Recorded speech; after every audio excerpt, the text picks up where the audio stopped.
এই যে মাটির তৈরি স্লোগান, এটা কিন্তু ইবলিস থেকে শুরু হয়েছে। অনেক মানুষ বর্তমানে বলে না যে নবী মাটির তৈরি, নবী মাটির তৈরি, নবীর মাটির তৈরি, মুখে ফেনা চলতেছে এই বক্তব্য দিয়া। আরে বাবারে, নবী মাটির তৈরি না হীরার তৈরি, তোমার তো এই কথা চিন্তা না করলেও চলে। তোমার চিন্তা করা দরকার, যেই নবী পেয়েছো সেই নবীর আনুগত্য কতটুকু করতে পেরেছো। নবী কিসের তৈরি এটা নিয়ে তোমার মাথা কামানোর কি দরকার? আর মাটির তৈরি তো একজন, তিনি হচ্ছেন বাবা আদম আলাইহিস সালাতু ওয়াস সালাম। দ্বিতীয় কোন মানুষকে আল্লাহ রাব্বুল আলামিন মাটি দিয়ে তৈরি করেছেন এইটা তো আল্লাহ জানান নাই। আল্লাহ জানিয়েছেন আদম সন্তান যারা, এদেরকে মিশ্রিত তরল পদার্থ থেকে সৃষ্টি করেছেন। আদম সন্তানকে কি থেকে সৃষ্টি করেছেন? মিশ্রিত তরল পদার্থ থেকে সৃষ্টি করেছেন। আর মাটির তৈরি কায়া একমাত্র আমাদের বাবা আদম আলাইহিস সালামের। তো আমাদের নবীজি মাটির তৈরি না নূরের তৈরি না হীরার তৈরি, এই নিয়ে বিতর্ক কি দরকার রে বাবা? কি দরকার আছে? আমাদের নবীর ইতিহাসটা কি এত সোজা? আমাদের নবী পাক সাল্লাল্লাহু আলাইহি ওয়াসাল্লামের মানব রূপের ইতিহাস মাত্র 63 বছরের। কতদিনের? মানব রূপে নবী মুহাম্মদ সাল্লাল্লাহু আলাইহি ওয়াসাল্লামের ইতিহাস মাত্র 63 বছরের। এর আগে আমাদের নবী ছিলেন, আরো আগে ছিলেন। কখন ছিলেন? বাবা আদম আলাইহিস সালামকে সৃষ্টির আগে ছিলেন। আরো আগে কখন ছিলেন?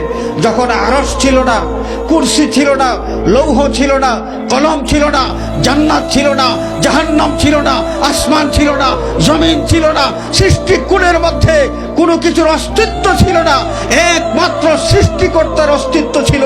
আল্লাহ পাক সর্বপ্রথম যাকে সৃষ্টি করলেন তিনি হচ্ছেন হকিকতে মুহাম্মদী, জাতে মুহাম্মদী সাল্লাল্লাহু আলাইহি ওয়াসাল্লাম, এবং তিনি ছিলেন নূর। কি ছিলেন?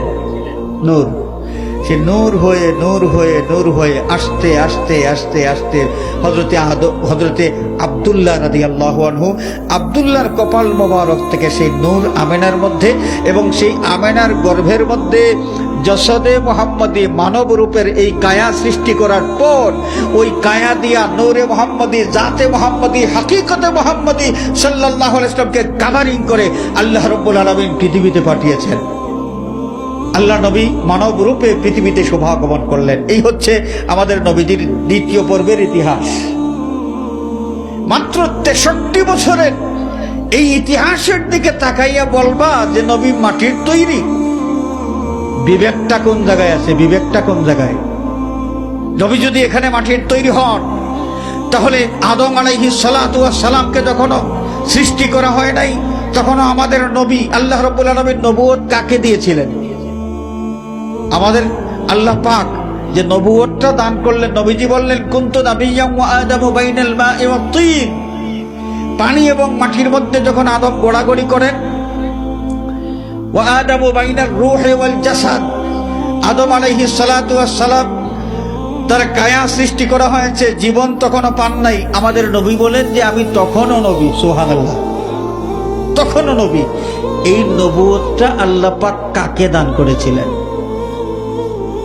কাকে দান করেছিলেন?